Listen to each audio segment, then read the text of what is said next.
Hello everyone, my name is Minister Wallace, and today on Marriage Tidbits, we're going to cover the 5 love languages in 5 minutes flat.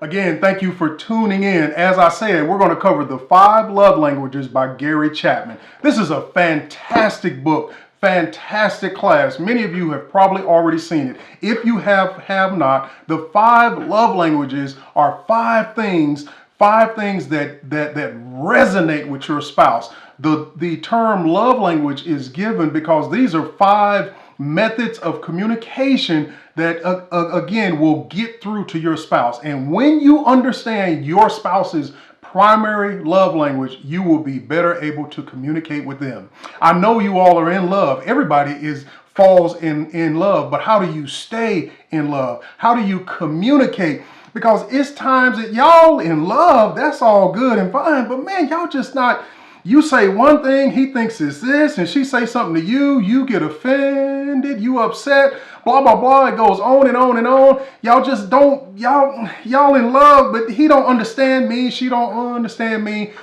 That's you not speaking her primary love language. Look, I have deployed to many countries, and some of those places, there have been times where I've been trying to get directions or trying to buy something. And I tell you what, no matter how much I pointy-talky, no matter how much I try to gesture, no matter how much I try to yell English, if they do not speak the language or I don't speak their language, guess what? We cannot communicate and I cannot get what I want. Think of that. That is the concept of the 5 love languages. So without further ado, let's get started on number 1. Number 1 is words of affirmation. Look, if your spouse's primary love language is words of affirmation, then he or she loves to hear compliments. They love to hear the food was fantastic, the breakfast was great, you killing that dress, you man, them jeans is on point, them slacks is on point, you killing that suit, whatever it is, they love that. Here's a bonus tip, they love it privately, but guess what? Whew, they love it publicly. When you use words of affirmation to a person's whose primary love language is that, and you use it publicly, lights out, lights out. Number 2, quality time.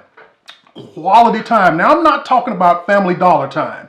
Family Dollar time is this, where you just kind of doing some things in between. Yeah, baby. Yeah, ooh, dang. Oh, what? Yeah, ooh, man. That's Family Dollar time. I'm talking quality time. You need to spend quality time. If your spouse's primary love language is quality time, they need to know when they talk, it's like E.F. Hutton. If you're a little bit too young to understand who E.F. Hutton was, they need to understand that when they talk, it draws your attention. Number 3, receiving gifts. Now you may say, well, all of us like to receive gifts. That's a great point. And it leads us to this. Your spouse may be bilingual. They may have multiple love languages, but I guarantee you they have a primary, and your job is to learn his or her primary love language. So receiving gifts. Yes, everybody loves to receive gifts, but a person whose primary love language is receiving gifts, they really enjoy it. Here's another bonus for that one. If your spouse's primary love language is receiving gifts, then it's not only the gift that they love to receive, they love to know that you were thinking about them. And on top of that, they love to know that you not only were thinking about them, but you knew what to get. So that meant you've been listening to them. Number 4, acts of service. Now, this is one of them where sometimes we get gender specific on this. None of these are acts of service. This is doing things that you know your spouse would like for you to do. Not doing the things that you want to do, but the things that you know your spouse would like for you to do. Number 5, and the last one, physical touch.